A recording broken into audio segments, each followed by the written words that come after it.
Hello friends, welcome my channel বাংলার শিল্প। আজ একটি নতুন ভিডিও নিয়ে চলে এসেছি। তো আজ মহাসরস্বতী বানাবো, এটি একটি অর্ডারের ঠাকুর। তো চলো বেশি কথা না বলে ভিডিওটি শুরু করি। তো দেখো, প্রথমে আমি ভিডিওটি তৈরি করার জন্য একটি মাটির যে মূর্তি, সেই মূর্তি তৈরি করার জন্য আমি বডিটাকে তৈরি করে নিয়েছি এবং পা দুটি তৈরি করে নিয়েছি। দেখো, পা দুটি তৈরি করে নেওয়ার পর এবার বডিটাকে সেবে আনবো।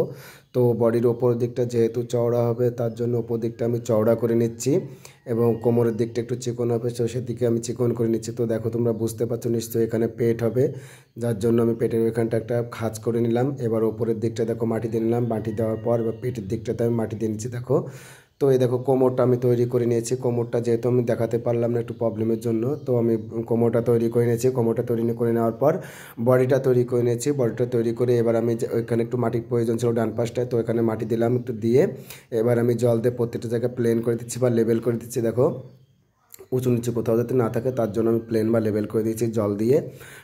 এটা যেহেতু জল ব্রাশ করব পরে, তার জন্য আমি হাত দিয়ে করে নিলাম। এবার মায়ের বুক তৈরি করছি। তো দেখো, প্রথম বুকটা আমি তৈরি করে নিচ্ছি।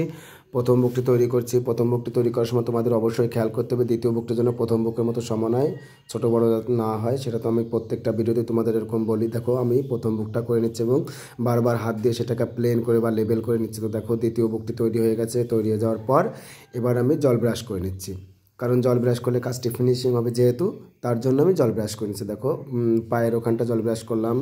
যেহেতু এটি আমি মাটির শাড়ি পরাবো, তো তার জন্য পাটা আমি অতটা সুন্দর করিনি, কারণ কাপড়টা নিচেই পাটা চলে যাবে, যার জন্য আমি অতটা সুন্দর করিনি।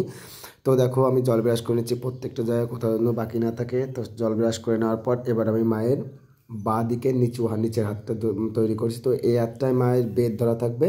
তো এমনিভাবে সামনের দিকে হাতটা এগিয়ে দিয়ে তৈরি করে নিলাম। তৈরি করে নেওয়ার পর এবার আমি জল ব্রাশ করে নিচ্ছি।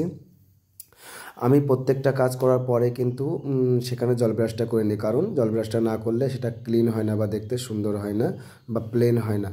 তো আমি জল ব্রাশটা প্রত্যেকটা কাজের পরে করে নিই এবং তোমাদেরও বলি, যারা আমার ভিডিও দেখো বা যারা কাজ শিখতে চাও, তারা অবশ্যই প্রত্যেকটা কাজের পর সেখানে জল ব্রাশ করবে এবং জল ব্রাশ করার সময় অবশ্যই খেয়াল রাখবে যেন ব্রাশের যে দাগটা, সেই দাগটা যেন না থাকে, সেটার দিকে অবশ্যই তোমরা খেয়াল রাখবে। এবার দেখো, মায়ের নিচের যে ডান হাত, সেই ডান হাতটি আমি তৈরি করছি। এই হাতটি দিয়ে মা বীণা বাজাবেন, তো তেমনিভাবে তৈরি করলাম। এবার ওপরের হাতটিতে, বাঁ পাশের ওপরের হাতটিতে বীণা থাকবে এবং নিচের হাতটিতেও বীণা থাকবে। ডান হাত দিয়ে বাজাবেন এবং ওপরের বাঁ হাত দিয়ে তিনি ধরবেন। এই যে হাতটি লাগাচ্ছি, এই হাতে বীণা ধরবেন মা, যার জন্য সামনের দিকে একটু ঝুঁকিয়ে দিচ্ছি, কারণ ঝুঁকিয়ে না দিলে বীণাটা ঠিক সেট হবে না, যার জন্য আমি সামনের দিকে হাতটা ঝুঁকিয়ে দিচ্ছি। তো আমি হাতটা আগে তৈরি করে নিয়েছিলাম। তৈরি করে নেওয়ার পর এবার আমি বডির সঙ্গে সেটাকে সেট করে দিয়েছি। সেট করে দেওয়ার পর দেখো, আমি জল ব্রাশ করে নিচ্ছি। আমি তোমাদের আগেই বললাম যে প্রত্যেকটা কাজের পর আমি জল ব্রাশ করি, কারণ জল ব্রাশ করলে কাজটা ক্লিন হয় বা সুন্দর হয় দেখতে। তো দেখো, আমি সেরকম জল ব্রাশ করে নিচ্ছি। তো এটি একটি অর্ডারের প্রতিমা। তো এটি যাবে বগুলায় একটা দাদার বাড়িতে, তিনি নেবেন। আমার ইউটিউব থেকে দেখে তিনি ফোন করেছিলেন, ফোন করে তিনি যোগাযোগ করে এটি অর্ডার করেছেন আমার কাছে, মহাসরস্বতী। তো দেখো, আমি বাঁ হাতটি ওপরের বাঁ হাতটি লাগিয়ে নিয়ে জল ব্রাশ করে নিচ্ছি।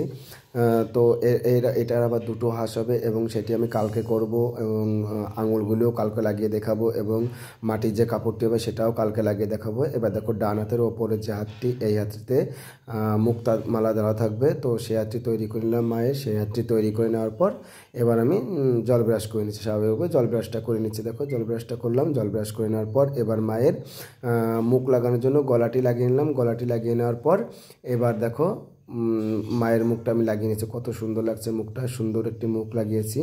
তো মুখ লাগিয়ে নেওয়ার পর এবার আমি জল ব্রাশ করে দিচ্ছি। প্রত্যেকটা জায়গাতে জল ব্রাশ করছি, কারণ যাতে ক্লিন হয় বা সুন্দর প্লেন হয়। দেখো, মাথার উপর দিকটা আমি জল ব্রাশ করে নিচ্ছি।